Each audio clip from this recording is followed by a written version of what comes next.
Hi, welcome to Pennsylvania Newsmakers, and thanks for watching. Well, if you think times are tough at the gasoline pumps when you go to fill up your tank, how about electric rates going up for consumers? That's about to happen. And then healthcare going green, all that and more when Pennsylvania Newsmakers returns. This is Pennsylvania Newsmakers, a fast-paced, unrehearsed weekly discussion with and about the leaders who shape your world. And now, here's your host, Terry Madonna. Hi, welcome back to the program, and as always, again, thanks for watching. Well, this electric rate, the caps are coming off, and what does all that mean, and why should you care? We're going to tell you why in a moment. Joining me is Pamela Polacek. She's counsel to the Industrial Energy Consumers of Pennsylvania. That's a long title. She's also a lawyer with McNeese, Wallace, and Newark. I'll put a plug in for your law firm. Thank you. So are you, right? Yes, I am. In fact, you're the big guy. You're chairman? Yes, I am. Good. Well, you know, we're welcome to have you here. David Kleppinger, welcome. Okay, look, let's get right. This is a big issue. You both agree? A huge issue for consumers. All right. David, I'm going to let you start. Talk about these caps and what they mean and coming off, and what's that all about? So the genesis of these rate caps date back to 1998 when all of the utilities were restructured in Pennsylvania under the Deregulation Act, as it's been called. And at that time, all the utilities, along with customers and the Public Utility Commission, agreed upon a defined time period for rates to be capped at 1998 levels in exchange for things like stranded cost recovery on plants that were perceived to be below market value, and for the transfer of those generating stations to unregulated subsidiaries of the utilities. For our viewers, what that means is rates were capped, and then the industry was given, the utilities industry were given certain other advantages. Is that correct? Yes. The generating stations themselves were allowed to be transferred to an unregulated subsidiary at book cost. Okay. Which means then that would benefit the utilities. So there was a kind of trade-off here. Correct. Caps benefit the utilities. Now, Pamela, very shortly, actually they're off now in some places I understand, but in 2010, 2011, all of a sudden these caps come off, and if nothing is done, what's going to happen? Well, I mean, obviously the rates are going to go up. I believe for residential customers in the PP&L territory, they're looking probably at a $50 per month increase. But it's actually even worse for large commercial and industrial customers. Some of those customers we're projecting are really looking at their rates going up as much as 67, 70, even 100%, depending on what area of the state they're in and where their rates are now. So when I talk only, I mean, so we don't want to misinform here. When I said this is a consumer issue, it is a consumer issue, but it's also a business issue. And businesses, you know where I'm heading with this, are likely to pass those costs off in terms of what to the consumers for whatever they're making or produce. Correct? No? Yes? Well, no? Perhaps more importantly, it becomes an employment issue. Because good point. as rates rise for any commercial or industrial customer that competes either nationally or in a world market, they have to look at where they're going to invest their dollars and capital in new production or expanded production. You could have some of the costs handed off to consumers. It all could cost Pennsylvanians' job in an environment when we're in a recession, not arguably now, when lots of people are concerned about jobs. Go ahead. Well, Terry, I mean, and a good example is a school district. Your school districts, their energy costs are going to go up, and what are they going to do? They're going to try and raise your taxes. So it is going to be passed through on a lot of things like that. All right, we're going to go to a break, but there are some things that are being proposed that might help. Actually, it's been now about 10 days or so ago before this show airs. There was activity in the Senate where, not formally, but where there's proposal coming out of the Senate Democratic Caucus to mitigate some of those. I want to talk about those when we come back. We'll run to a quick break. What can be done about, should the caps stay? Should they be ameliorated?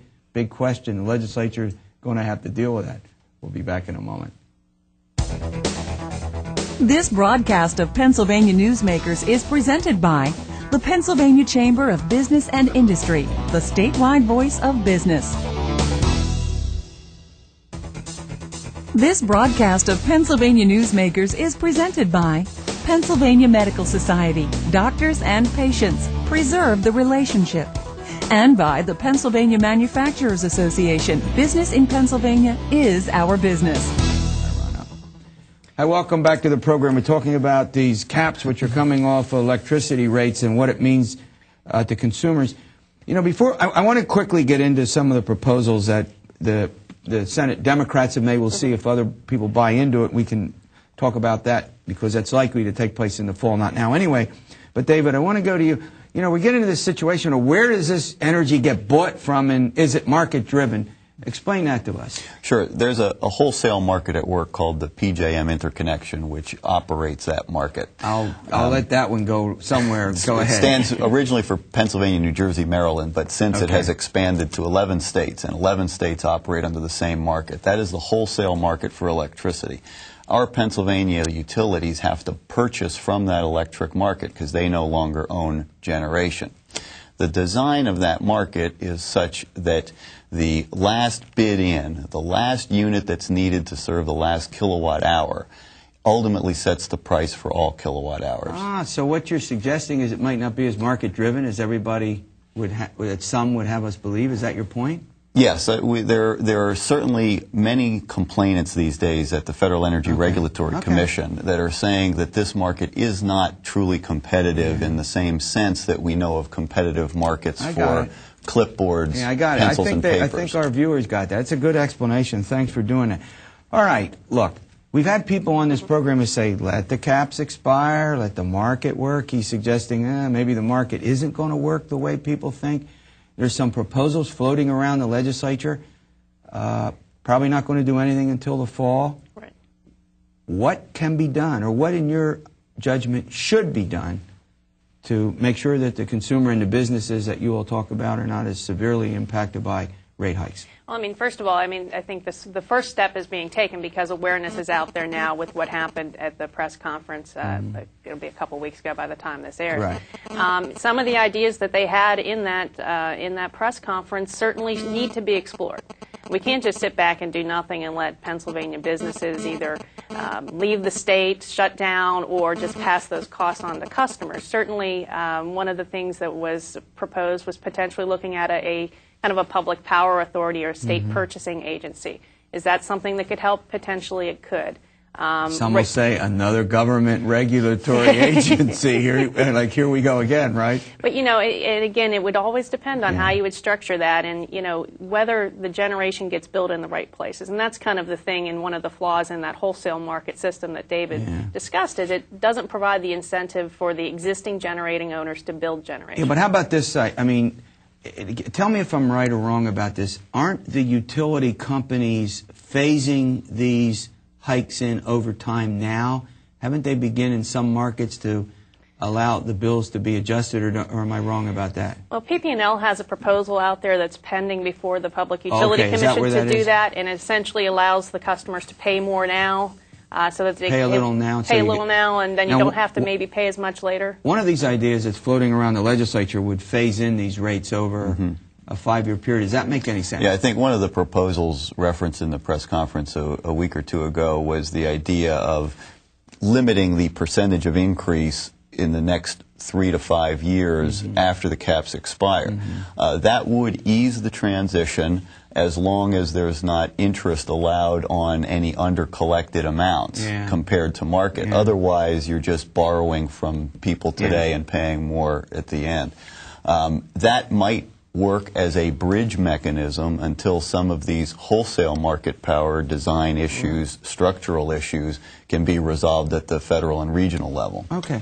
Well, we're out of time, but look, I think this has been very helpful. We're trying to present both points of view on this, and I think you've made a good case for your position, and we'll see where this all ends up in the fall. All right, healthcare going green. We're going to talk about that with our friends from Highmark following these words.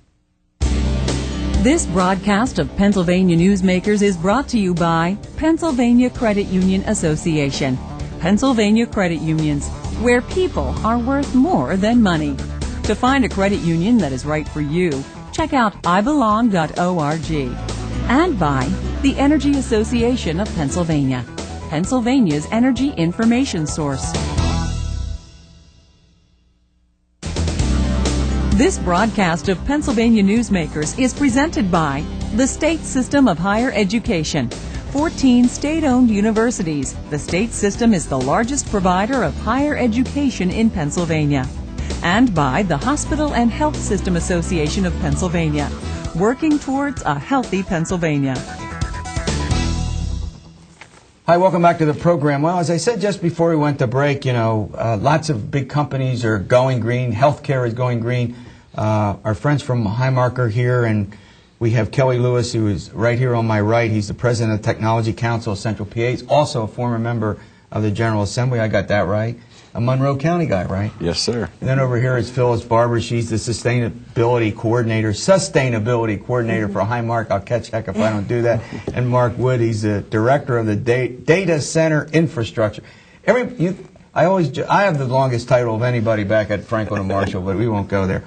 All right, look, let's get down to it. These caps are coming off, and folks like you at Highmark, Mark, let me start with you. Highmark, Mark, have to deal with these energy costs. What's going on with Highmark about this? Well, that's one of the business reasons why we decided to start early on and put some things in place to conserve on energy before the caps come off in 2010. But it actually started with us in 2005 when we brought a new data center online. And this data center was built with the environment in mind. It was the construction of the data center using recycled materials, using materials that were purchased within 500 miles of Harrisburg to reduce carbon footprint. But now that that's done, the second phase of that is greening of IT. So conserving energy and conserving as much power as we can so that when the rate caps come on in 2010, that we're prepared. Now, our goal this year is to reduce our energy consumption by 10% on our raised data center floor. Yeah, Phyllis, it used to be that when we talked about environmental stuff and conservation, it was all, all set kind of in a context removed from business. It was just like something that groups did, and they went out and they, marched around and complained. There's real business reasons for going green, right? Exactly, because when we're talking about sustainability, we're talking about conserving our resources, and anytime you're talking about conserving and creating efficiencies, there's a great business case for saving dollars as well. Yeah, but it also helps create jobs. It does. It does help create jobs too, and the new technologies that are going to be utilized in these future projects. Yeah, and look, you spent some time in the General Assembly, and as you know, if there was one thing that folks in the General Assembly talk about, jobs, creating jobs. And from your role in the Technology Council of Central PA, what's the relationship between what these folks are doing and job creation in terms of infrastructure and all of the things that, when you were in the General Assembly, you worked on, and now as I'll call you a technology guru. Okay. Well, the big thing is the conservation effort is going to be a big growth market. And there's a ton of technology in that conservation effort, from the smart meters to figuring out how to green the whole IT industry, because just like lights, computers and printers, they're on all day. Yeah. And we need to figure out different strategies to help companies reduce their energy consumption. Do you find that now Highmark is obviously a great example of a company that's in the forefront of doing this. Are you finding other companies that are now coming to your council or that you're working with where this is becoming a huge part of what they do, a big part of what they do day to day? It got so big that we started the Pennsylvania Infrastructure Group, of which energy is one of the leading component parts because it drives the tech industry. Yeah. We need the juice, we need it affordable, we need it reliable. Yeah. And the whole industry across the nation is on this topic. I mean, 3 years ago you didn't hear about it. But now there's I know the Uptime Institute is holding symposiums with the largest companies across the country addressing energy. Yeah. Well, we've had some environmental folks on the show. John Hanger from Penn Future in particular has been on a number of times, and I've talked to John about this, and he really believes, in the relationship between economic growth and the environment, that they go hand in hand, and that this doesn't have to be sort of pie in the sky stuff. This is real day-to-day stuff, such as what you all have talked about and what you're trying to do. There's an ROI on everything that Highmark's looking at, a return on investment. Go ahead. And that's the whole sustainability is, can we put it into our business model and make it drive efficiency. That's right. And the first part's simple. Just turn off what you're not using. Yeah. You know, I mean, you have to assess and put a stake in the ground. What am I using today? And in the IT industry, 3 years ago, we didn't worry about how much power we were using. Now we actually measure each piece of equipment that is used on the and you know what that floor. and that again is not just sort of ephemeral or you know, by ideologies, you know, either liberal or conservative. It just seems to make so much sense that these are things that we ought to be doing. That why can't we just all agree that conserving energy in and of itself is valuable? And I was going to add, apart from the data center, we're also in our office space. We're getting our employees involved just by asking, you know, people to turn off the lights and changing the set point of our building. So there are many things that we can all do. It is a movement, because once you raise the awareness to the employees, it really carries through, because you know there's recycling programs in place, and you know I think the payback really is when people start taking it home. Yeah. You know, put your energy bill on the refrigerator. Yep. Kids. That's a good point. I didn't think about that. I mean, if you're doing it at work, you're more likely to go into your home and say, okay, well, why don't we do it at home? We're doing it here. It's going to save us some money. But most citizens don't say, how do I cut my energy bill 10%? Whereas a company looks at that as a business driver, because that's a big dollar amount. But it's the same vis-a-vis a family budget as well, and we need to drive it into the consumer market. All right, we're getting down to what folks can do in their own homes. We'll be back for the final segment of Pennsylvania Newsmakers following these words. This broadcast of Pennsylvania Newsmakers is presented by Highmark Blue Shield, changing the way health plans work for business with a variety of plan options for employers and more choices for employees. Information is available at highmark.com. Have a greater hand in your company's health. And by the Pennsylvania Healthcare Association, the future of long-term care.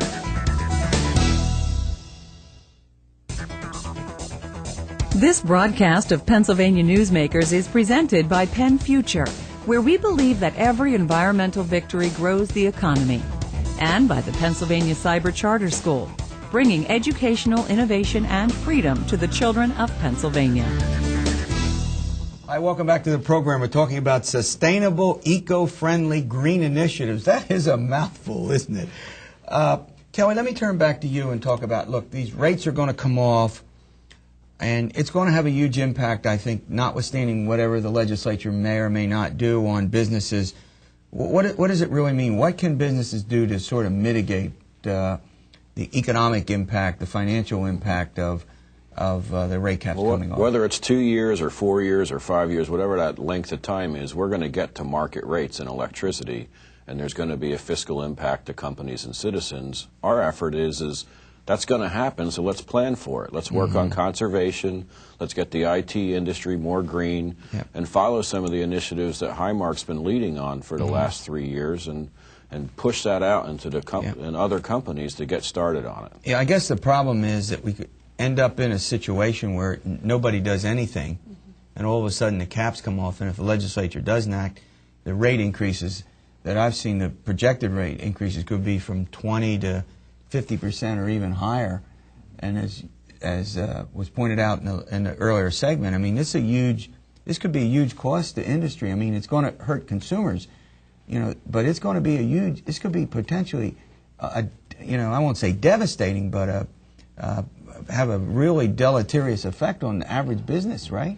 But just even saving 1% across the whole state is a very large dollar amount. And 10% at the data center for Highmark is a large dollar amount. And I think that's why you have to plan ahead. As older equipment reaches its end of useful life, replacing it with more energy-effective equipment, the natural process. You know, if you try to do it all at once, it's gonna, you know, the cost would be astronomical. So. Let me ask you about this green roof. I noticed in the preparation material that I got that you're implementing a 22,000 square roof to replace a 20-year of existence. First of all, I have no clue what a green roof is and what you're going to plan on the green roof. Why don't you help me out? A green roof is an actual living roof, and it's made of native plants to the region, so sedums and yarrow, plants that aren't going to need a lot of water. and it's put up with a very light soil medium, so it's not your typical garden soil. And there are many benefits to having a green roof. It's going to protect the actual roof membrane. So if a normal roof lasts 20 years, the green roof can double that life. I want to see one of these yeah. times. I don't think do they look any different? I haven't seen yeah, that. they do. They do? I mean, it looks like a out. garden on top of your roof, and it's also insulating the roof. So we're going to, be helping with our energy consumption as well in the building, because it's going to keep our HVAC costs down. Now, how common are these? Is this?